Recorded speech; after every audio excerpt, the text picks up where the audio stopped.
মুসলমান দাঁড়াও দেখি, সাথে নিয়ে যাও কোরআন খানি।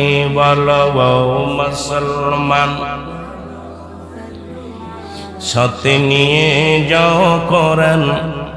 গরবি পাদে অন্ধকারে কোরআনই হবে তোমার কবর বাতি। ও মুসলমান দাঁড়াও দেখি, সাথে নিয়ে যাও কোরআন খানি। আল্লাহুম্মা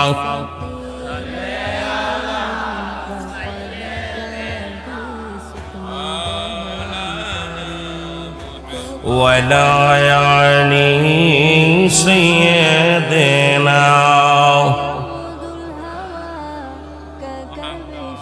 এ ভাইরা আমার, বন্ধুরা আমার, এই জন্য যেটা সবচেয়ে বড় কষ্টের বিষয় আমি সেই কথাটা বলেছি।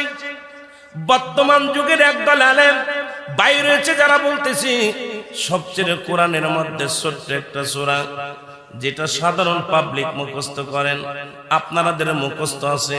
যখন ইমাম সাহেব হুজুর 5 ওয়াক্ত সালাত আদায় করে, 3 ওয়াক্ত নামাজের ভিতরে ইমাম সাহেব জাহিরি সূরা পড়ে, 2 ওয়াক্ত বাতিনি সূরা। বাজান এই সূরাগুলো সূরা ফাতিহার পরে ছোট ছোট সূরাগুলো পড়ে। এইগুলো ইমাম সাহেবের পিছে যত মুসল্লি ইকরাম আছে এরা মুখস্থ করে। তার ভিতরে ছোট্ট একটা সূরা, সেই সূরাটার নাম হলো সূরা ইখলাস। এখন সূরা ইখলাস আল্লাহ বলেন, দুনিয়ার মানুষ শুনে নাও, যারা তোমরা দেবতা পূজা শুরু করলা, যারা তোমরা চন্দ্র পূজা শুরু করলা, যারা তোমরা আমি আল্লাহকে বাদ দিয়ে অনেক আল্লাহ বানায়া দুনিয়ার মধ্যে জীবন যাপন করা শুরু করলা, আমার আল্লাহ ডাকতে বলে, হাবিব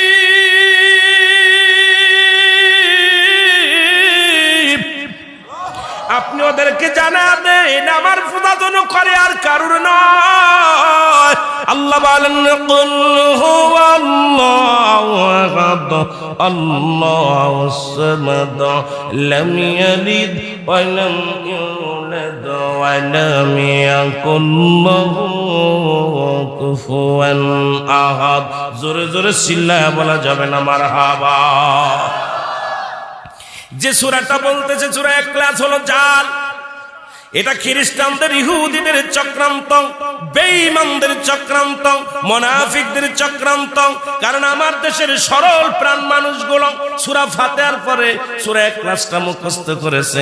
এখন যদি শোনে সূরা ইখলাসটা এটা জাল সূরা, তাহলে এটা নামাজ পড়া বন্ধ করে দিবে। কারণ নামাজ থেকে যদি মানুষকে বন্ধ করা যায়, গুনার কাজে লিপ্ত করা সহজ হয়ে যাবে। কারণ সমস্ত খারাপ কাজ থেকে বাঁচায় একমাত্র নামাজ। আর নামাজে সাধারণ পাবলিক অনেকগুলো সূরা জানে না, হয়তো সূরা ইখলাস, সূরা নাস, সূরা ফালাক, সূরা নাসর, সূরা না বাদানের ওই কাসর, এই ছোট ছোট সূরাগুলো আমার প্রাণ প্রিয় ভাইয়েরা মুখস্থ করেছে। সেখানে বর্তমান বেঈমানেরা আঘাত করেছে। অথচ আল্লাহ বলে, হাবিব আপনি জানায়া দেন।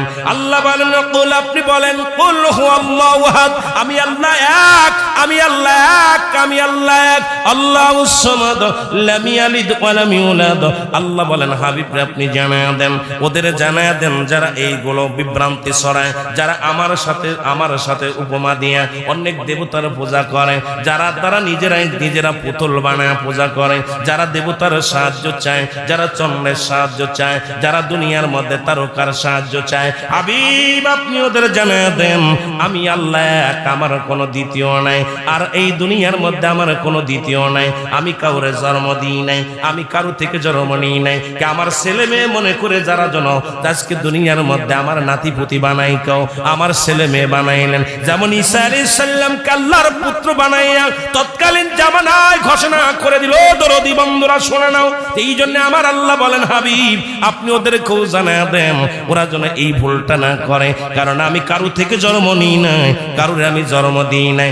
আমার সমকক্ষ আসমান জমিন গোটা পৃথিবীর মধ্যে আর কেউ নাই। জোরে জোরে চিল্লা বলা যাবে না আল্লাহু আকবার। কষ্ট হচ্ছে আপনাদের বুঝতে? আমি আগেই বলেছি বাবা আমি এত জ্ঞানী না, তবে কথাগুলো বলবো। আল্লাহর সমকক্ষ কেউ আছে? কেউ নেই। তাকে কতভাবে বিভ্রান্তি করার জন্য মুসলমানদের। এই জন্য আল্লাহ বলেন, বিসমিল্লাহির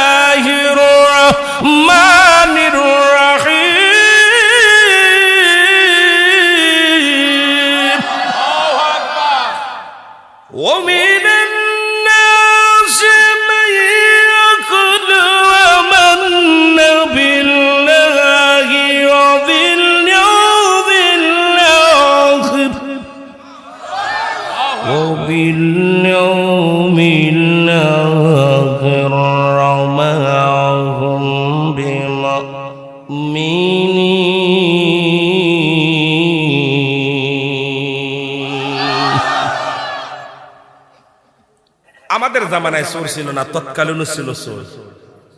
নবীর জামানাও বাটপার ছিল, খালি চোর আমাদের জামানা না। আল্লাহ বলে হাবিব আমিনাল নাস, মানুষের মধ্যে মাকুল তারা বলবে আমান্নাতের ঈমান আনছে বিল্লাহি, আল্লাহর প্রতি অবিলাল মিল আখিরাতের প্রতি বিশ্বাস স্থাপন করছে। ওমা হুম বিমুমিনিন, আল্লাহর নবীর আল্লাহ ডাকতে বলেন হাবিব ওদের জানায়া দেন, একদল বেঈমানের দল আছে আপনার কদমের মধ্যে যায়, ওরা ঈমানদার বলে দাবি করবে, ওরা মুমিন বলে দাবি করবে, হুজুর ওরা আপনার কাছে আসবে একটা ধোঁকা দিতে, ওদের জন্য আমি আল্লাহ রেখে দিলাম, জানায়া দেন বিসমিল্লাহির রাহমানির রাহিম উইদ্দাত লিল কাফিরিন। এ কাফেররা, বেঈমানের দলেরা, তোদের জন্য আমি রেখে দিলাম একটা নয় দুটি নয় 7-7টা জাহান্নাম। কয়টা রাখছে? প্রস্তুতি রাখছে।